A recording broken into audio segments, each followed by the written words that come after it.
Working with models. We will start to work with models and take portraits later on in the semester. So I figured it would be good to go ahead and let you know the ground rules up front. So number one, we want to plan ahead and make an appointment with your model to make sure that they are cool with you taking their picture that day, that they fixed their hair or done their makeup, and that they know they don't have a test or something during your photography class. We can also use study hall or pack time. We can take pictures before school, after school, and at lunch too. We only want to work with one model at a time. I made this rule after I had one student roll into the photo studio one day with 5 models at a time. And the models had to sit there and wait until that person got done taking the pictures of the first person. We want to work with one model at a time. That way you can take their picture and then get them back to class as fast as possible. We do not want to abuse this luxury of having models in our studio during class time so that other teachers allow us to borrow students occasionally for this purpose. In the beginning of the semester, we will definitely use models just out of our class to get used to our camera settings and the studio. But as we get used to our equipment and we feel more comfortable with it, then we will start borrowing models for our projects. So the third one is you have to ask their teacher's permission first before just letting them get up and walk out of the classroom. It's important that you ask their teacher's permission first, and it's actually probably best if you ask the day before. That way you can plan accordingly and that your model can make up for any work that they're missing or hopefully get it done in advance. Do not use the same model for every project, please. You want your portfolio to have a really wide a variety of pictures in it, a variety of people, styles, and types of images. So you taking pictures of the same person for every assignment is not a good idea because in the end, our goal is to create you a great portfolio that has a wide variety and types of images in it. Give the other teacher an expectation of the time the model will return to class. So if you do go to another class and you have an appointment preset with your model, you remind the teacher that, oh, yeah, you told us yesterday that we can do a photo shoot today. Is that still okay? And then they're like, oh, yeah, that'd be great. Then you let them know, is it going to be 5 minutes? Is it going to be 15 minutes? Is it going to be 30 minutes? Or do you think it's going to take the whole class period? So it's good to set expectations up front with the teacher of how long it will take for them to return to class. So in the studio, it's important that you do shoot on our manual modes. Try multiple camera settings, the M, the A, the P, and the S. So the lighting is more complex in there and you have control of it. And we want to use our manual camera settings so that our pictures turn out the best they possibly can. We'll learn more about that in class. Try informal and formal poses when working with your model, and definitely always take more pictures than you think you're going to need. Try using multiple backdrops and lighting setups.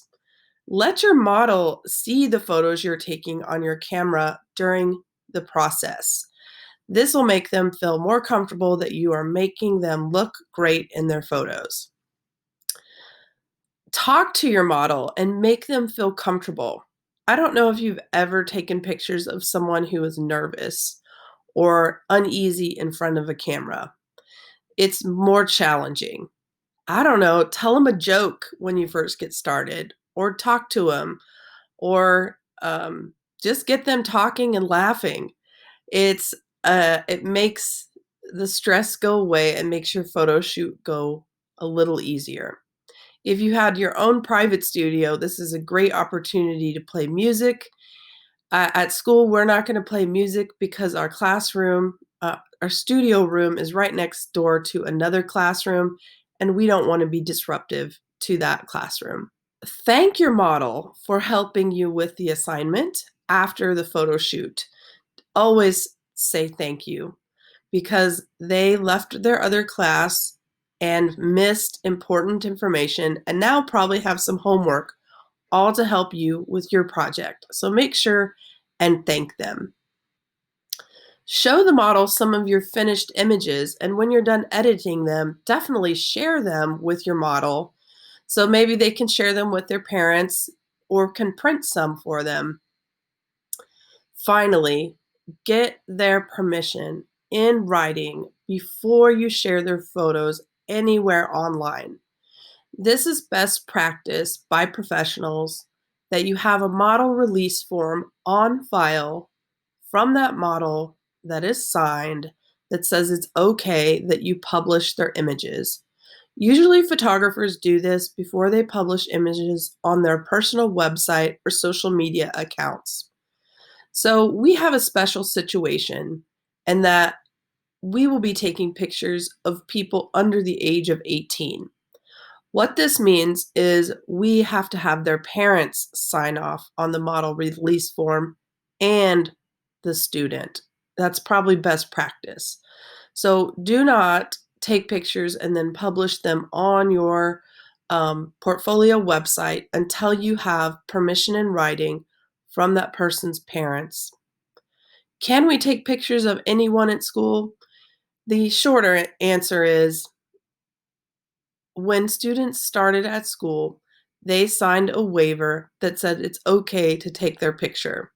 They actually have to sign their parents have to sign a waiver that they do not want their picture taken. And I work with the administration, and we get a list of those students every year who we cannot take their picture.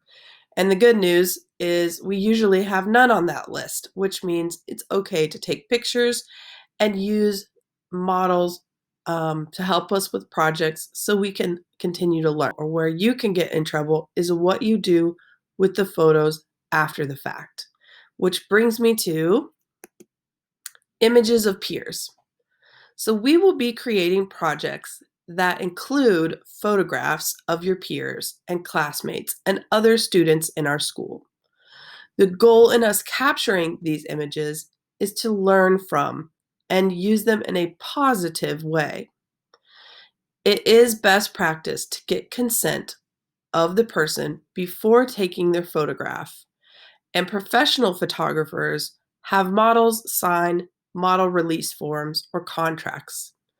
As we already discussed, if they're under 18, the parents need to sign those contracts. You can take photos of other students to use for learning purposes. Where we get in trouble is if you try to sell those images or if you publish them out there online. So, images of your peers should not be put on social media without written permission. Images of your peers should not be used in any malicious or mean way whatsoever. Images of your peers should not be used in any way to slander their character. I have a whole document about copyright and uh, proper use of using photographs and images, and we'll talk more about that on another day. But images of peers should not be used for commercial purposes.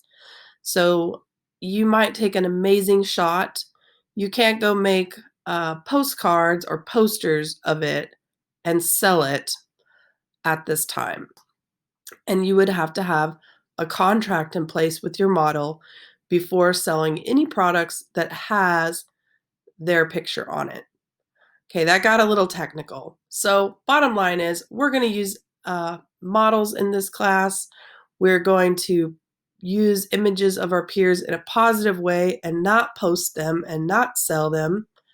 And we need to work with people that gives us their permission, and their teachers need to give us permission as well. We're going to be good stewards of our time and get our models back to class and help them get back to class so they can continue to help us on future projects. This year is unprecedented and a little bit different. So we're going to have to change our rules in the photo studio and how we work in our space.